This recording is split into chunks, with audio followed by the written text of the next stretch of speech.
Hello and welcome back to the Kickstarter Weekly, everyone. Today's video is going to cover campaigns that are completing their funding between July 25th and July 31st. And if it's your first time here, these videos contain games that I've played since the last video, the campaigns that I'm covering, games that I personally backed from the last video, and then finally, any games that I've acquired into my collection since the last video. Today I have two games to talk about, Caylus, the original version, the OG, and Struggle of Empires, the deluxe version, which was reprinted, I think, in 2020.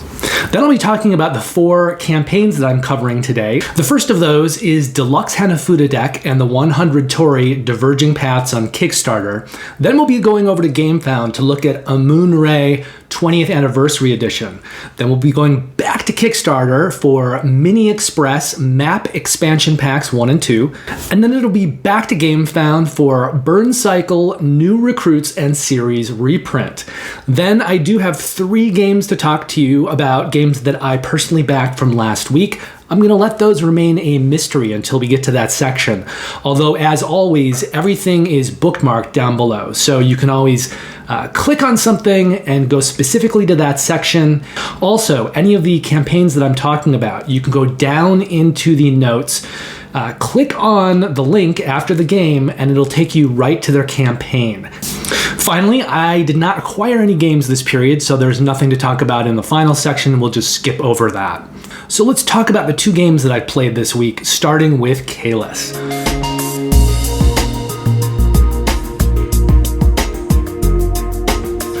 Caylus is a very interesting worker placement game where you're going to be building buildings on a road to a castle.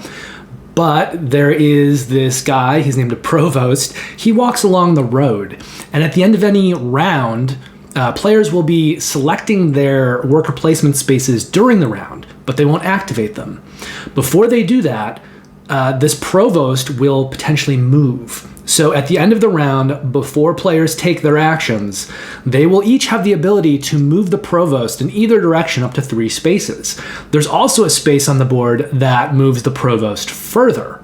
Now, what all of this means is that if you take a worker placement space that's close to the end of the road, where the buildings are newer, where they've just been built, there is a possibility that other players, either by themselves or together, may conspire to move the provost back far enough that the players in those later spots may not actually get to take their actions. There's also kind of a series, an order in the activation, and it's not uncommon for players to take a space and sort of think, well, I'll use the resources that I'm getting from this spot to pay for that spot, not remembering that the resource space they're counting on is after the activation spot. So it is very common, and I've done this several times myself in the game, to take a space and then when you go to activate it, realize you don't have the resources for it. So it's a little bit of a crunch in the game, and it's something that as a player you need to be aware of in planning ahead. There's also a competition to build sections of the castle, and you need different resources to do that.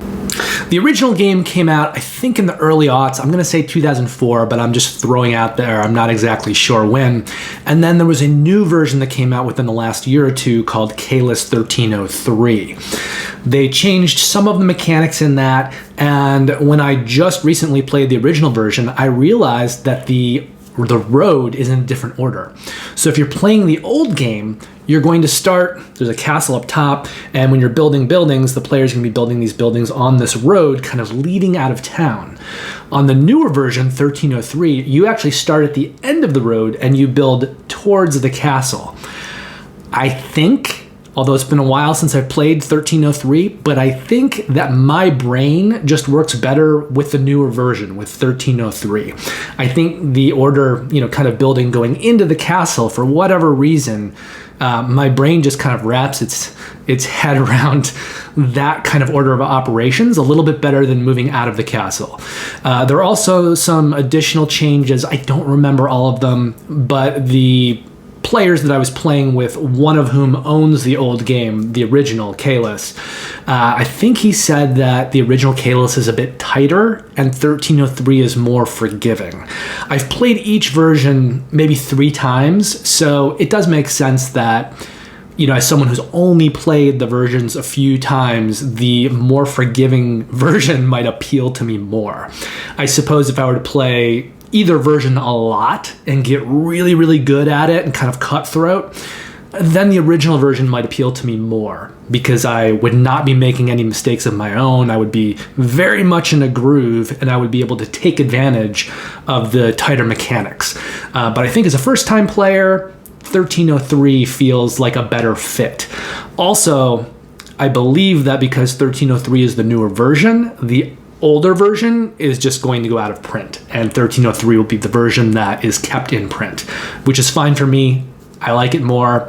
I don't anticipate getting 1303 and then playing it so much that I want the original version. I think 1303 is better for me. I also think graphically it looks better. It's a little cleaner, but those are just opinions. Everyone may not share them. And it's been a while since I've played 1303. So I probably need to play that version as well, just to make sure that I prefer it as much as I think that I do. So as of right now, though, based on what I'm saying, I am going to give 1303 an 8.5 from what I remember, because I think I like it a little bit better than the original Caylus. And for the sake of this video, I'm going to rate the original OG Caylus an 8.0. They're both really good games, though. I don't have either one in my collection. Either one would be a welcome addition to my collection, but they're such classics and they're out there, and I have so many games in my collection right now that I'm not rushing out to buy either one. I assume eventually I will be getting 1303 and adding it to my collection, but it's not a pressing decision for me at this time. The other game that I play this period is called Struggle of Empires, and I didn't know this when I bought it. I didn't know it when I sat down to read the directions to play it. I knew that it took place in the 18th century during the age of discovery and sale, as they call it. It's also the age of imperialism, and this game has players playing different factions that associate with different countries and essentially trying to expand. It's kind of a 4X game. So you're trying to expand your empire and take control of it. It's largely area majority in how the victory points are won, but there's lots of combat, and the combats get bonuses for various different actions. But I've been leading up to saying that in addition to featuring imperialism and colonialism, there's actually an action in the game that relies on slavery. And that was the thing that I didn't know when I got the game. I backed it. I backed the deluxe version because it was from Eagle Gryphon, and it's designed by Martin Wallace, who's a designer that I really, really like. Obviously, I knew it was a 4X game. I knew there was some colonialism in it, but I didn't realize that there was going to be this very direct slavery action. So the way that it works in the game is you can go to different places on the board if they have a certain token and establish a colony. There is a marker, minus population marker. So when you do that, you're reducing your population on the population track. Makes sense, because thematically what you're doing is you're sending some of your people out to form a colony. There are other tokens, though, where you don't need to send your people out to make that colony. What you need to do instead is have a ship in Africa. So the idea here is that you're actually using slaves, I think. That's why you need to have that ship, and you're sending them over to form this colony. Now, this is not a great design feature in my opinion. It's not a great mechanic. I can see people not wanting to own the game because of this. I can understand people not wanting to play the game because of this. And now that I know that it's in the game, I don't know how much I'm going to be playing the game or whether I'll keep it in my collection. The problem is I really like the game by itself, and this mechanic is not that essential to the game. I like the game so much that a part of me hopes that they do some kind of retheming, maybe make it a space theme game and take this mechanic out. It doesn't really add much to the game. There's no reason for it to be there. The game could function perfectly well without that. I doubt that's going to happen because it's not a very popular game. They just did this new deluxe edition, and I think if they were going to retheme it in any way, that probably would have been done at that time instead of the deluxe edition where they kept it in. So if this kind of design element is a problem for you, which I imagine it is for many, many people, this is fair warning. Struggle of Empires features this. This may not be your game. I'm in a bit of a quandary because I don't like it either. But I have to say that the game itself, otherwise, if you kind of take the game and the gameplay as a whole, I really like the game. And the closest game I could compare it to is something like a Game of Thrones, the board game. And for me, it's a much better game mechanically and based on the other kind of choices that it gives you and how you build and control and move your forces. There's a lot of really cool things in the game centered around that. It is essentially this area control game with forces, and there's going to be combat and things, but there's also different kinds of tiles that you can buy that will give you various abilities. So over the course of the game, you are building your faction into a variable player power faction. It doesn't have it to start, but based on all the different tiles you buy, it's going to give you abilities that other players don't have. And I think the two things work really well together. For me, this kind of area majority control, units on a map, when that's all it is, I find it kind of dry and boring. So I like it when there are other mechanics in there to supplement it and give you more decisions and give you more crunch. And I think Struggle of Empires does that really, really well. It's also listed on Board Game Geek as a very heavy game. I think the rating on it is in the high threes, like 3.6 something or 3.8 something. I didn't think it was that heavy a game. There is a lot of information that you need to learn when you're playing it. But essentially on your turn, you're going to have two actions. One of those actions has to be a main action, and the main actions are building forces, moving forces, or initiating combat. And then there are, I think, 5 different special actions. You can take one of those per turn. So you could take 2 main actions. They could be the same thing, or you could do a main action and a special action. And the special actions are things like purchasing a tile, or inciting a pirate attack, or a colony rebellion, or several other things. There are also free actions that you can take, but the free actions are really just limited to if you've purchased a tile that you are allowed to use once per war, you can activate that, or you can just take basically a loan, because this is a Martin Wallace game and he really likes these punishing loans. So there's no real loan system in the game, but if you ever want to do anything and you don't have enough money, you're going to take 2 money, unless you have an ability that upgrades that to 3, and then you're going to draw an unrest token. The unrest tokens all have values between 0 and 2. Most of them are 1, like 90% of them are 1. And you're going to be drawing a lot of these tokens over the course of the game. There's a tile, actually several tiles, that you can purchase in the game that will allow you to discard a value of 2 in unrest tokens. So it could be 2 tokens with the value of 1. It could be 1 token with a value of 2. And there are several of those tiles, but they're in limited amounts. So there will be a point at the game, if everyone's buying them, well, they'll run out. And then at the end of the game, if any player has 20 or more in unrest, they're just out of the game. Their victory points get reduced to 0. They can't win. Then you'll look at the remaining players, and the player that has the most unrest of those players will take a -7 in victory points. The player that has the second most unrest value will take a -4 in victory points, and then whoever has the most victory points wins. But the unrest tokens are sort of the version of the loan system that you'll often find in Martin Wallace games, where the more you need money, the more you are potentially punished if you don't succeed in managing that system well. So it's another thing that you have to be aware of. You can do whatever you want. You never really run out of money. You're just going to be taking on more pain. In some Martin Wallace games, that's just labeled as debt. In this version, it's labeled as unrest. So here's the thing, though. I really, really like the game, and for what it is, without some of the elements in it, but those elements are problematic. So I think for now I'm going to keep the game in my collection, and I'm giving it an 8.0 as well, because I really enjoyed it. I think if those mechanics weren't in it, it might have even gotten bumped up to an 8.5, but I'm limiting it at an 8. It is a game that I want to play more. I suppose there are ways to house rule it, to just take that element out, but you're already playing a game about colonialism and imperialism, and to house rule it and to change some of the mechanics in the game, I just think it'd be better to not own the game, or to have a different version of it if it were to exist, which it doesn't.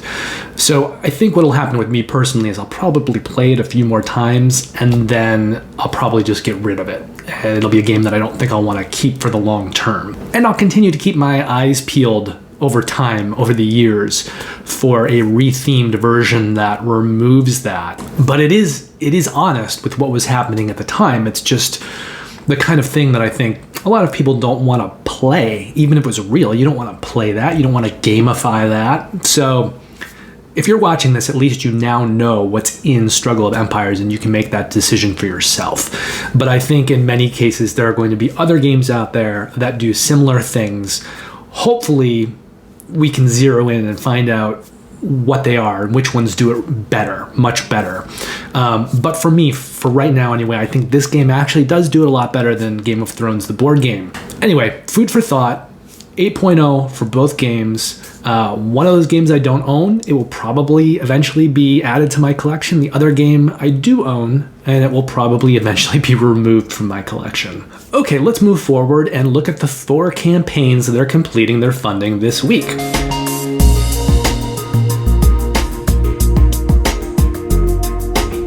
The first of these is Deluxe Hanafuda deck and the 100 Torii Diverging Paths.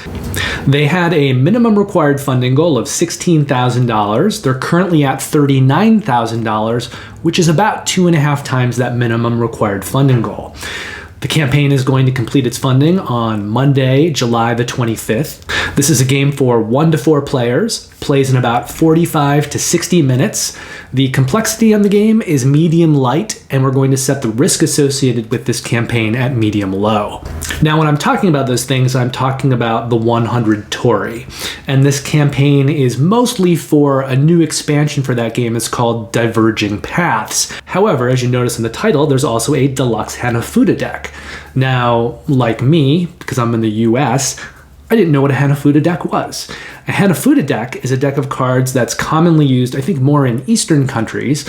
Here in the US, our common deck of playing cards has 4 suits, and each suit has 13 cards.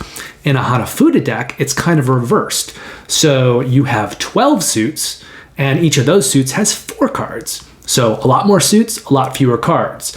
And each of those suits is essentially based after a calendar month, January through December. So you've got 12 suits, 4 cards, and there are a whole bunch of different games that you can play with that kind of deck of cards, much like there are many games that you can play with a standard deck of cards, the kind that we have here in the West. So there is a new deck that has been designed. It's got art by Vincent Dutray, who's also the artist on the 100 Torii. That is being offered through this campaign. You can buy it on its own, you can add it on, you can buy it with the 100 Torii, whatever you want to do.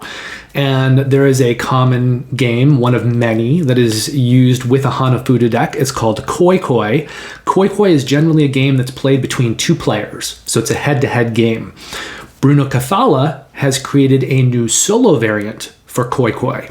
So that's one of the reasons for this new Hanafuda deck, and if you back the Hanafuda deck, you will get this new 1-player variant for Koi Koi that's been designed by Bruno Cathala.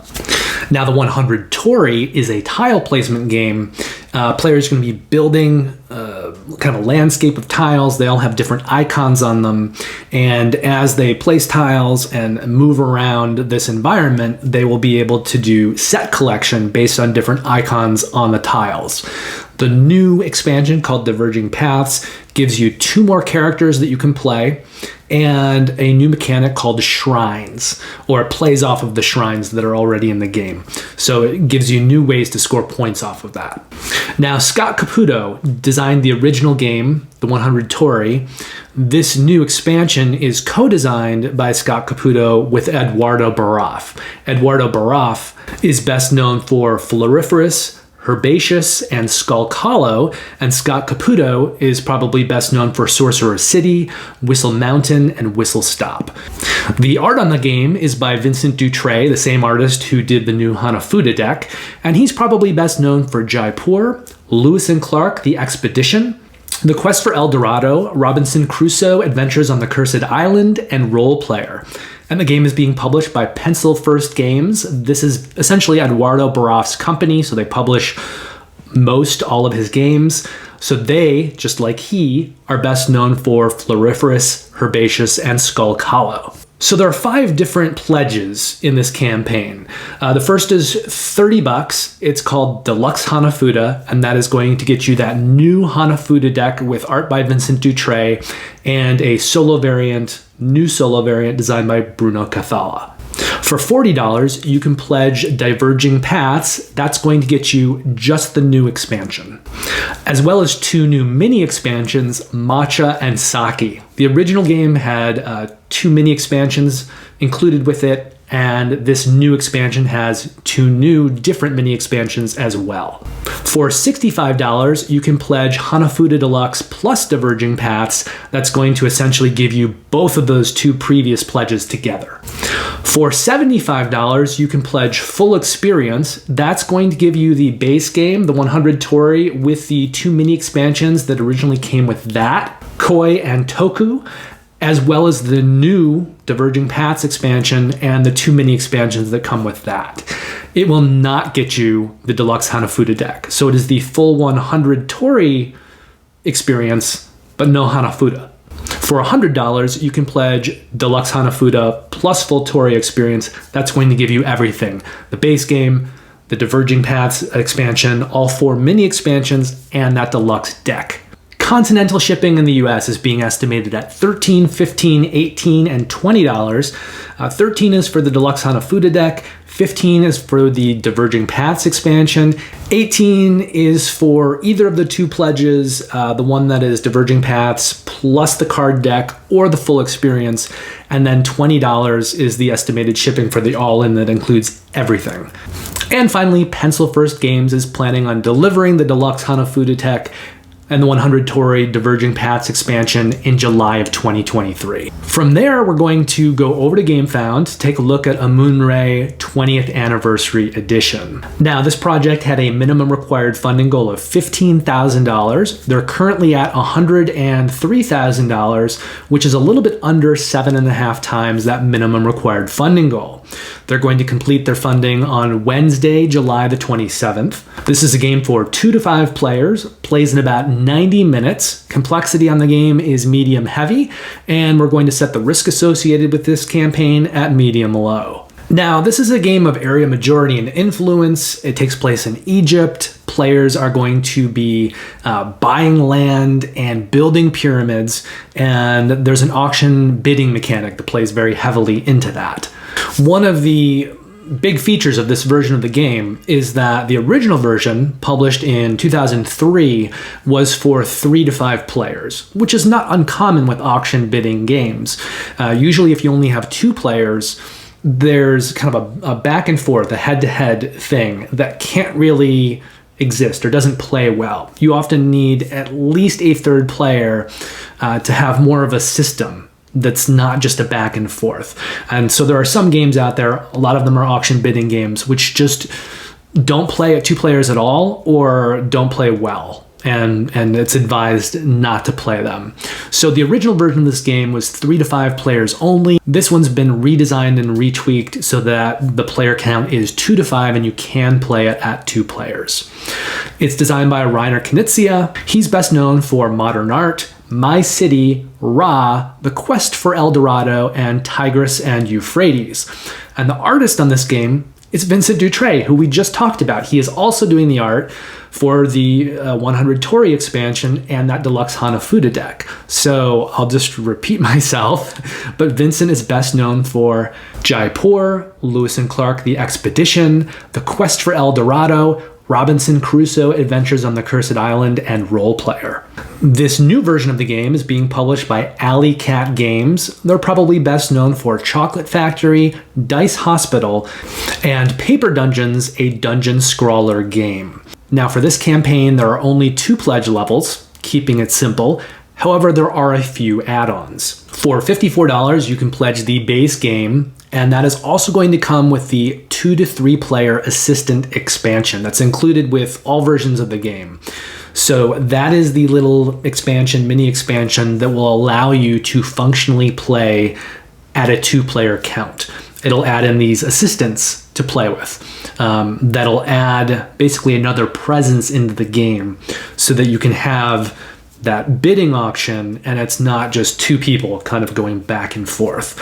You can also use that in the 3-player game if you want to add more variability into the 3-player game. For $71, you can pledge the expanded edition that's going to add in the Afterlife expansion, the Statues mini expansion, the Pharaoh mini expansion, and a premium plastic insert. Now, this campaign is on Gamefound, and there are extras that are usually given in Kickstarter campaigns and in Gamefound campaigns. On Kickstarter, it's usually if you back within the first 24 or 48 hours, you'll get some kind of freebie. And a lot of campaigns also offer that freebie as an add-on. In case you didn't back early enough, you still have the ability to get that extra. You just have to pay for it if you didn't back in that initial window. Gamefound does something a little bit different. They give people a freebie if they were following the campaign before it went live. And so in this game, there is a temple miniature. I believe it's like a first player marker miniature. And if you were following the campaign before it started, you'll get that for free. If you didn't and you still want it, you can get it as an add-on for $5. It's called a Temple Miniature. Now, the other add-ons offered are not related to Amun-Re 20th Anniversary Edition. They are just other games that Alley Cat Games publishes that you can get through this campaign. So for $14, you can add on a game called Castronauts. It's like cats who are astronauts.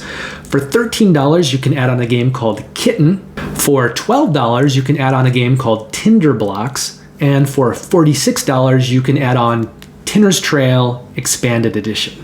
Shipping in the continental US has been estimated at $12 to $16. They've given you a range, so I'm not sure if that range is supposed to apply to everything or if it's more $12 for the base game, $16 for the expanded edition. I assume that's probably what it is. And then Alley Cat Games is planning on delivering Amun-Re 20th Anniversary Edition in February of 2023. Then we go back to Kickstarter for Mini Express Map Pack Expansion 1 and 2. This project had a minimum required funding goal of $10,000. They're currently at $54,000, which is about 5.5 times that minimum required funding goal.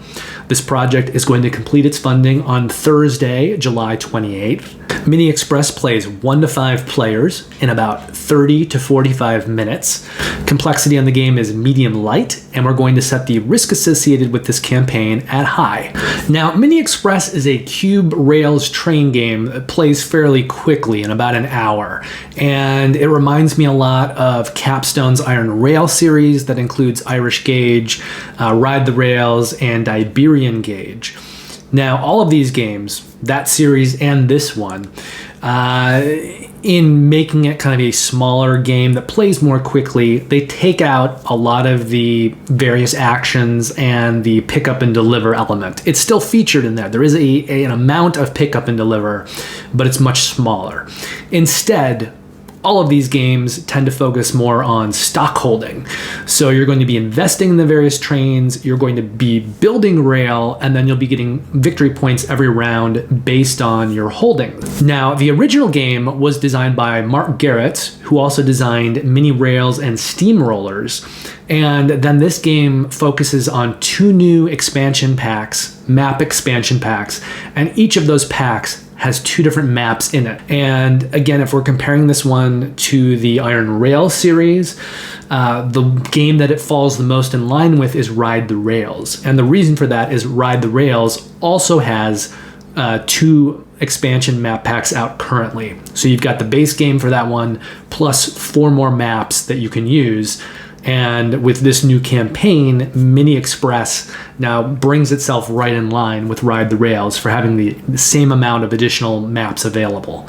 And I think both of those 2 games then, Ride the Rails and Mini Express, are going to give you more variability, more versatility than Irish Gauge or Iberian Gauge, because those 2 games only have the 1 map. So one of the new map packs features Taiwan and the UK. The Taiwan map is designed by Jay Bernardo. The UK map is designed by Tony Boydell, who's best known for Alubari, A Nice Cup of Tea, Guilds of London, and Snowdonia. Then a second map pack features Japan and Spain. The designer of the Japan map is Hisashi Hayashi, who's best known for Trains, Rising Sun, and Yokohama. And the designer of the Spain map is Christian V. Tun. He's also the designer of Sevilla 1503 and Yohei. Now, there are no credited artists on the base game or on the expansion packs, so I had to go into the rule set and try to figure out who did art, and the way that it's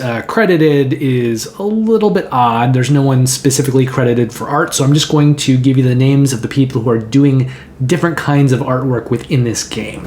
So one of those people is Desne Amare, who's credited as the art director for the project and also did production layout.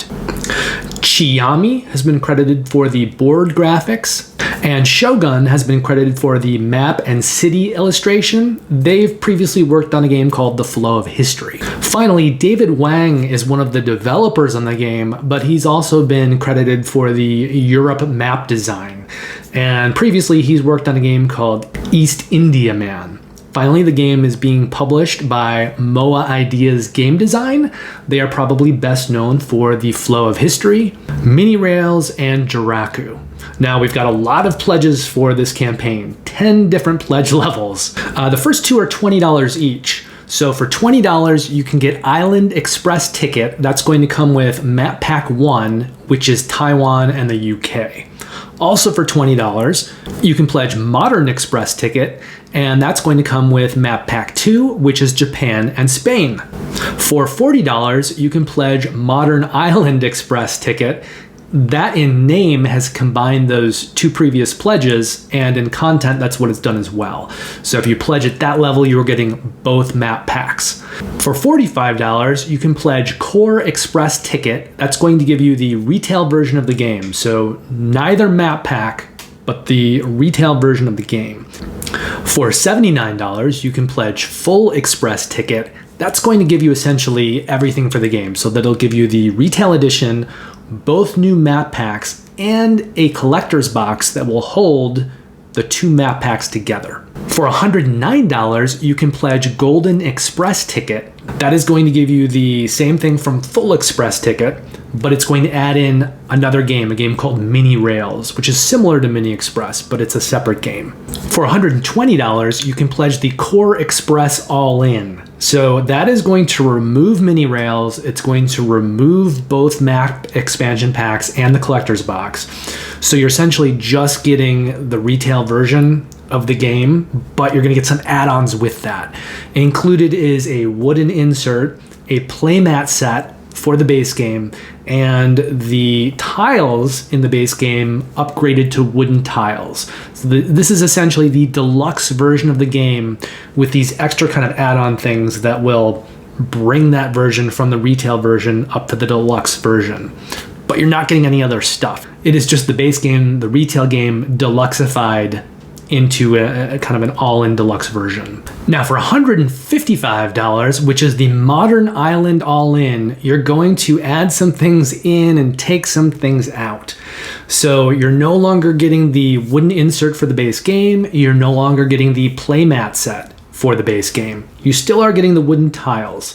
And I think the reason for that is that this is, I believe, the first time the wooden tiles have been offered, but those other things had been offered previously.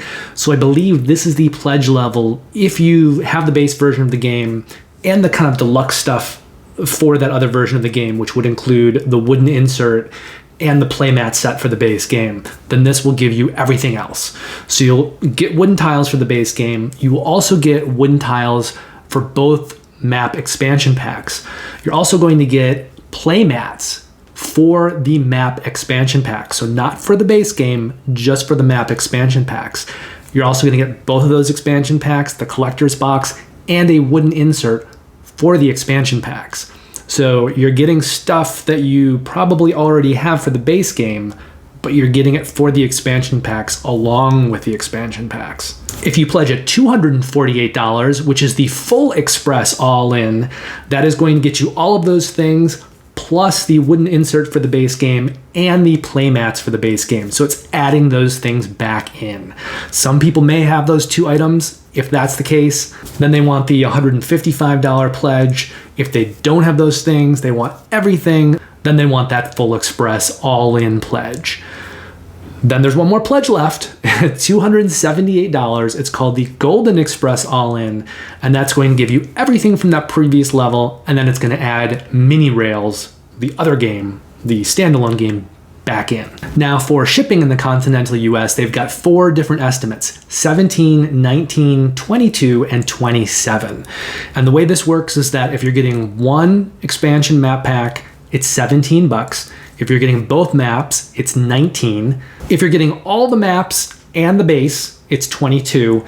And then if you're getting that last big pledge with everything, that's $27. So you'll need to kind of figure out what you're pledging and then what your shipping is within that range. Finally, MOA Ideas Game Design is planning on delivering this new Mini Express campaign in April of 2023. So that campaign was on Kickstarter. We go back to Gamefound for a second time for Burncycle, New Recruits, and Series Reprint. This campaign had a minimum required funding goal of $75,000. They're currently at $279,000, which is about 3.7 times that minimum required funding goal. This campaign is going to complete its funding on Friday, July the 29th. Burncycle is a game for 1 to 4 players. It plays in about 45 to 180 minutes. The complexity on the game is heavy, and we're going to set the risk associated with this campaign at low. Now, if you know Chip Theory games, they make games with very, very high production values. They usually feature lots of chips. They look like poker chips, but they are the enemies and also the health of your characters in the game, and also lots of neoprene mats that they use for boards. What's happening in this game thematically is that the player or players are operating different kinds of robots, and they're going into evil corporations trying to infiltrate them.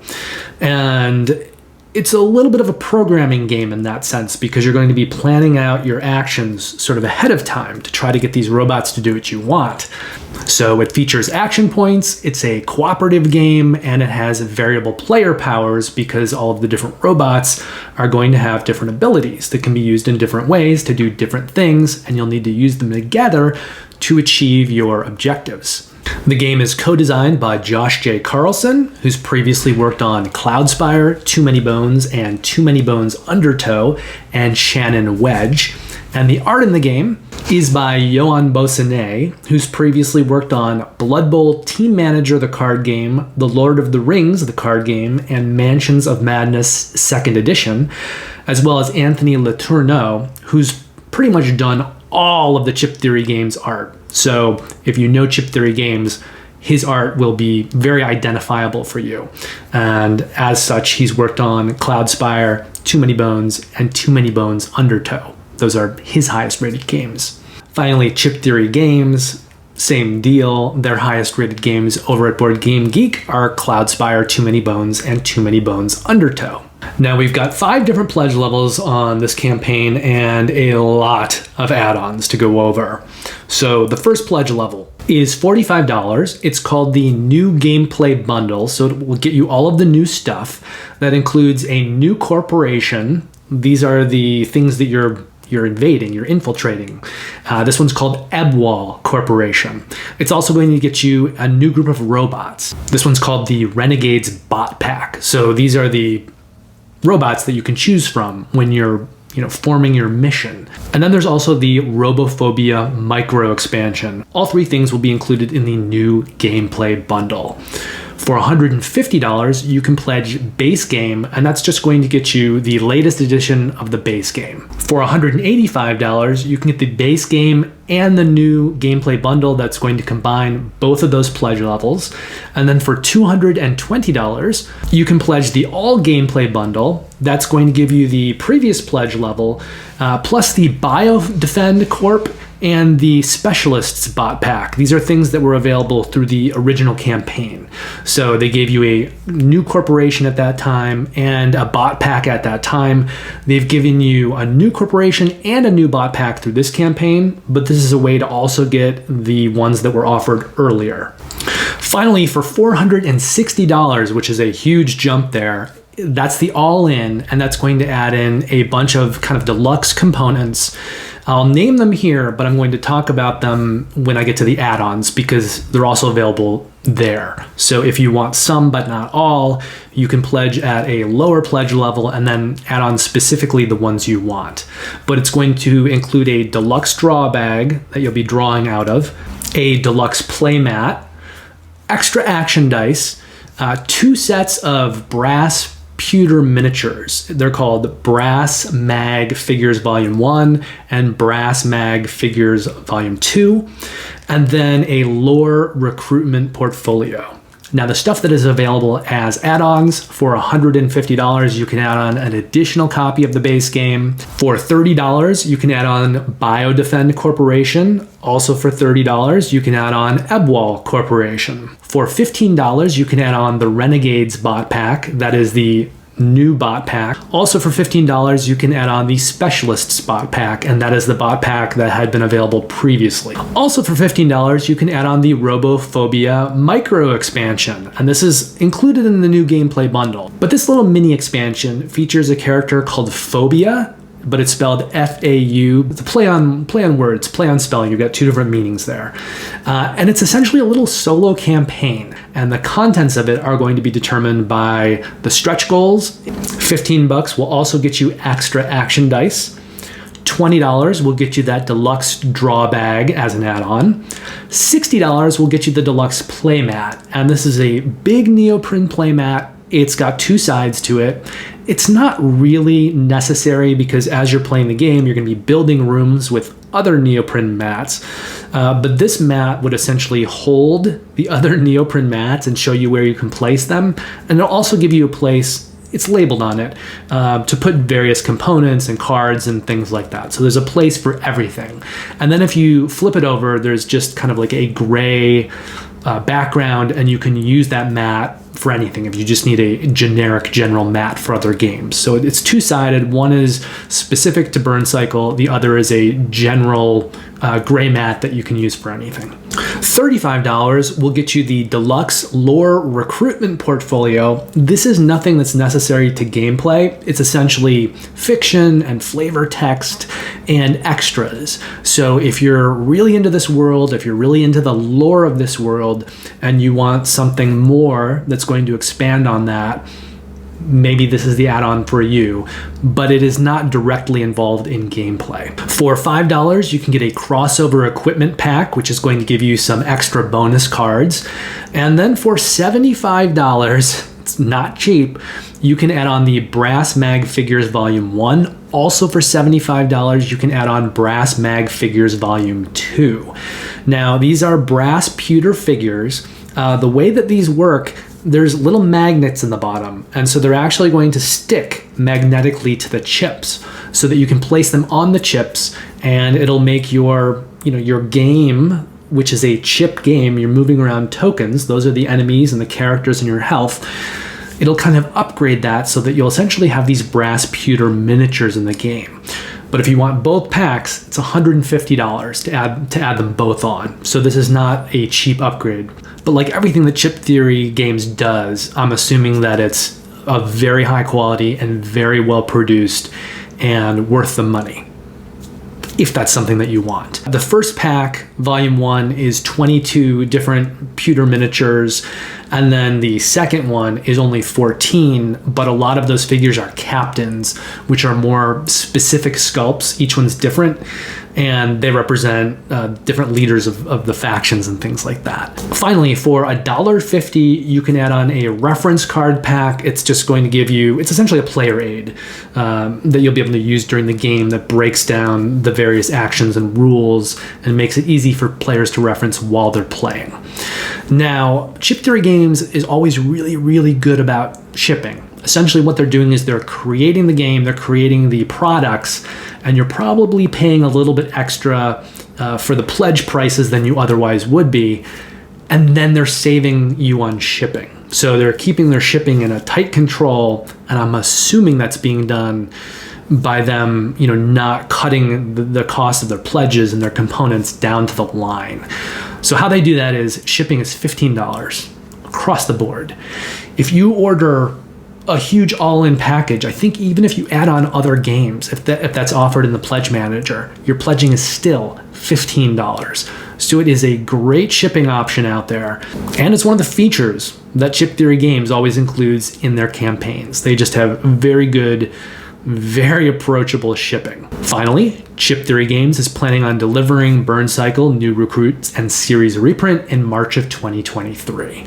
So that wraps the 4 campaigns for this week. Let me know in the comments if any of these look really interesting to you, or there's something that you're considering backing. And then come back next week and I'll let you know which, if any, I backed personally. Now let's talk about the games that I personally backed from last week's video.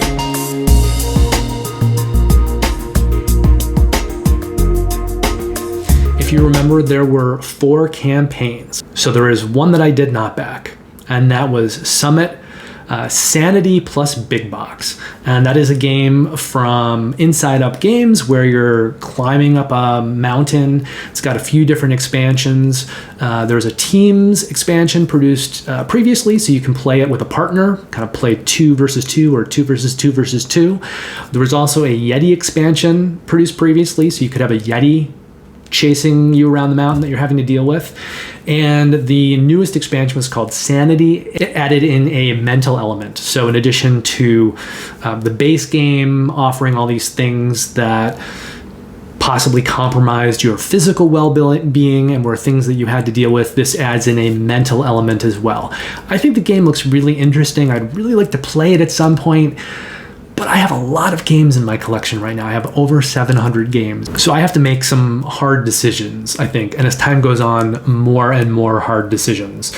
So all 4 of those games from last week are games that ideally I might have wanted to back. I did not back Summit. It was the only one that I didn't. I did back the other 3. So the first of those is Dice Throne Santa v Krampus. I don't know if you can see it, probably not, but I have everything Dice Throne up here. I have both of the collected versions. I have the miniatures. I even have Dice Throne Adventures, which I think is an amazing game. It allows you to bring the characters from Dice Throne into a cooperative dungeon crawler setting and play cooperatively, play together in a campaign. The dungeon crawls in Dice Throne Adventures are 8 levels. They alternate, so you've got sort of a dungeon crawl, the first, 3rd, 5th, and 7th levels, and then big boss battles on the 2nd, 4th, 6th, and 8th. I really like Dice Throne Adventures. It's one of my favorite dungeon crawlers out there. And if you're looking for something to play Dice Throne characters with in a dungeon crawl, because the mechanics in Dice Throne are really, really fun. But sometimes I don't want to play against someone else. I don't want it to be this, one-on-one battle or free-for-all. I want to play it with friends. I want to be cooperative. I want to work together for another end. And that game allows you to do that with the mechanics that are already in Dice Throne that are a lot of fun, and it allows you to use them in a new way. So this newest campaign for Dice Throne was just 2 new characters, Santa. And originally they had offered, I think, a Santa character through their website.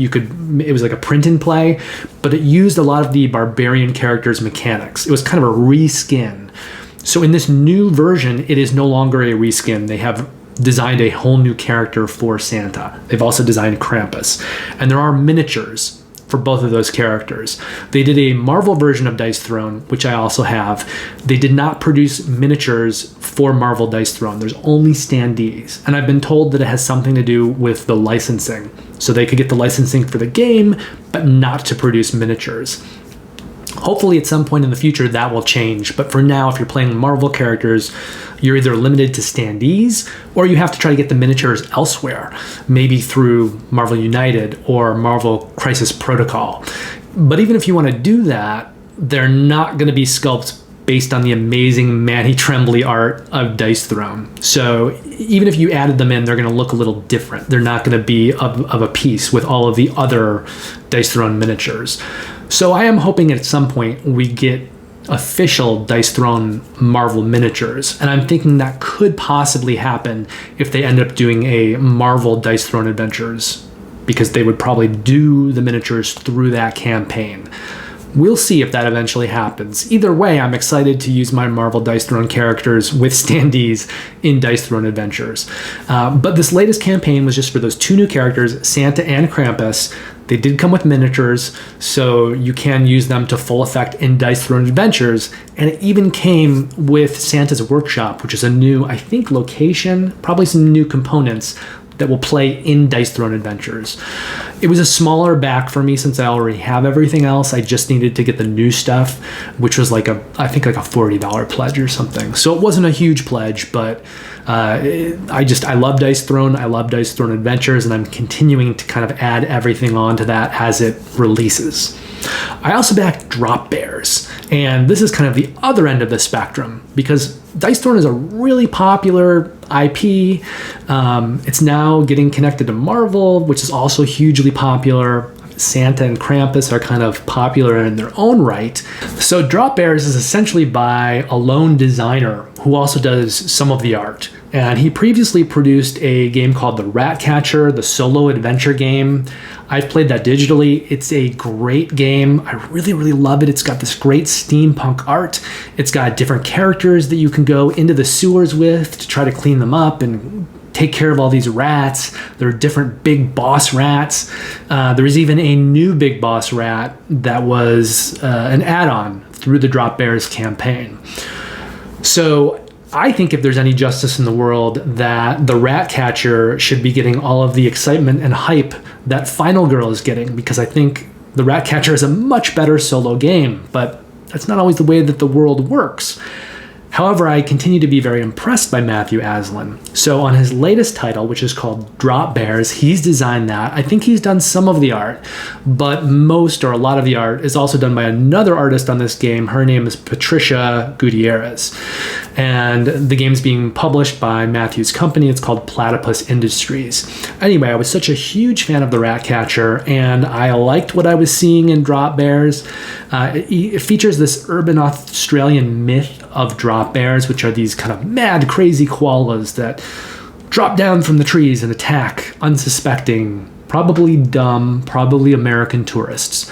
And the Ratcatcher was a solo game. This game can be played solo, but it can also be played up to 4 players. I just like Matthew's design sense and his art style and the art direction that he's employed on Ratcatcher and on Drop Bears. So whereas Dice Throne was this kind of huge entity, Roxley is publishing it. They're awesome, one of my favorite publishers, but they're doing pretty well in the industry right now. Whereas Matthew Aslan, he's a young upstart. He's coming up, but he's the kind of person that I like to help support whenever I can. And so I'm really looking forward to Drop Bears, and when they open up the Pledge Manager, and since I didn't pledge the Ratcatcher, the solo adventure game, when that campaign was live a couple of years ago, however, I played it kind of, I think after the fact digitally and enjoyed it, I am planning on adding that game onto my pledge when they open up the Pledge Manager. The third and final game that I backed from last week's video was the Grand Carnival expansion and reprint. And this is a lighter game. It's a tile laying game. It takes place at a carnival. You're going to be building attractions, building pathways so that you can walk through the attractions. And then at the end of the game, if there are any empty spaces left other than attractions and pathways, players will lose victory points. It's got more strategy than one might think from a medium light tile playing game, and I've heard it talked up quite a bit from some of my friends that enjoy heavier games. So it was put on my radar that way. It wasn't a game that I originally played when it came out. Now they did a new expansion for it, a new campaign. The expansion added on more mechanics through little modules. You can add them onto the game in different ways. Some of these are enormous attractions. There's a module about clowns. There's one called Golden Ticket that I think has something to do with Willy Wonka. A little bit of a shout out or homage there. But this was a game that I just wanted to get into my collection and try out, and the publication of a new expansion seemed like the right time. Also, if you're a fan of Z Garcia, he really, really liked the Grand Carnival. I think it was his game of the year in 2020 when it came out. However, Might be in 2021, actually. However, he made note of a couple things. One of which is that the meeples in the original game had a lot of little bits that stuck out on the end, more than most meeples. And they weren't that well made, and it was kind of a combination between, I think, the cheapness of the meeples themselves and the design of them. They broke off a lot. They had little pieces that kept breaking off. So this new expansion is offering new meeples that are redesigned. They're not going to break so easily, and also new tiles with completely new art. So it just seemed like this is the best version of the game out there. It's better made and a new expansion. So this was the third game that I personally backed from last week. And that's it. We are at the end of a video. Tune in next week to find out what, if anything, I back from this week. Also, in a couple weeks, I'm going to be going out of town on my honeymoon, or mini-moon really. I just got married about a month ago. So I'm going to be going to Seattle for about a week. That means next week's video is going to be a double-sized video that will cover the following 2 weeks, because I won't be able to do it. I'll be away. So come join me next week for a double-sized episode, and then try not to forget the channel exists over the following 2 weeks while I'm gone. And then when I come back, I'll do another Kickstarter weekly, but that one will just be a 1 week video again. And then we'll be back in action, and the Kickstarter weeklies will be premiering every week again. And I will be working on getting that upstairs studio that I keep talking about finished. I'll no longer have a wedding or a honeymoon to be dealing with, so I'll just be able to concentrate on getting that completed up there. And as soon as that's done, you'll be seeing more teach and review videos from me, upgraded equipment, a great new studio space, lots of cool changes happening soon this year. Thank you very much for watching. Please don't forget to like and subscribe. That's the best way to help me grow the channel at this point in time until all this new stuff starts happening in the next few months. I hope you have a great week and you get to play lots of great games, and I will see you very soon. Come back next week, double-sized episode. Until then, take care and be excellent to each other.